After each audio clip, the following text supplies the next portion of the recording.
And I do want to welcome in Liron Michaeli right now, who lives just outside of Gaza in Ashkelon, Israel. Thank you so much for taking the time to speak with us.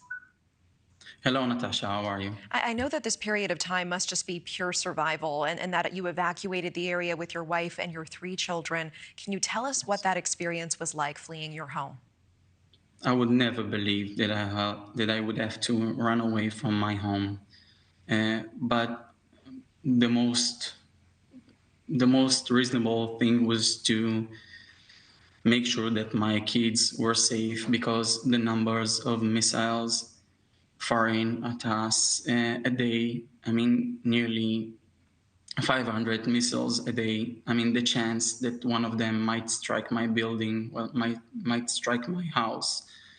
I mean, I couldn't take that risk. I had to run away for a while. And I really hope so that soon I will be able to get back to my home. But for now, I had to make sure that my kids are safe, my wife is safe. Yeah, of course. And we're looking at these photos. I mean, your children are so precious. I know your neighborhood had direct hits from the bombing. Can you describe it all, what that looks like? It's almost impossible to imagine a parent seeing a rocket falls nearly 500 feet from his elder son's school.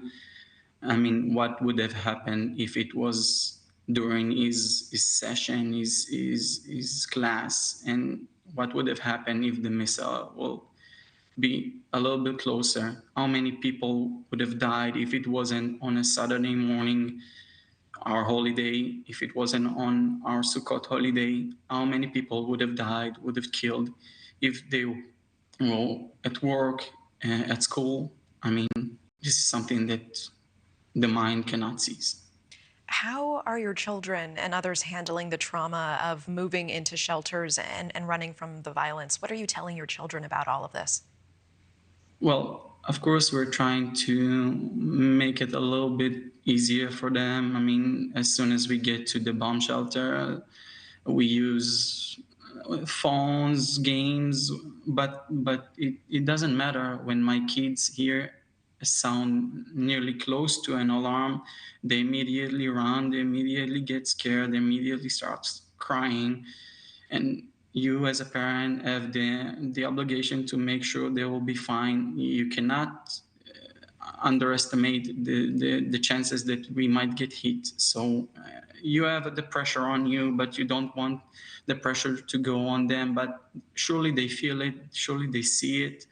They look at your face, they look at their mom's face filled with terror, and they get it. They absolutely get it, and it's affecting them in the most straight ways. We still don't know what will happen when they'll grow up, but I can tell you that in the last attack from Gaza, I was with my other son in a playground, and there was an alert, and there was no safe room or a bomb shelter nearby, and I had to put him on the ground and lie on top of him, and a little shell of bomb fell and straightly near us, and I was actually filming him climbing up the game. And as soon as the bomb started, he told me, "Daddy, I'm afraid. Daddy, I'm afraid." And I was trying to calm him down and tell him, "Don't worry, I'm right here for you. I will protect you." Even though I knew that I couldn't protect him, because if a rocket would fall even near us, that would be the end of it. I think what you're describing is hard to imagine, and yet feels so visceral. And I appreciate you bringing us there and explaining to us what this period of time has been like. I want to ask one more question. Do you have any idea when you will be able to go home? And, also in that, how are you and your wife holding up with all of this? An incredibly stressful situation. We know a ground offensive just starting to mass and expected to take place soon. This is not over.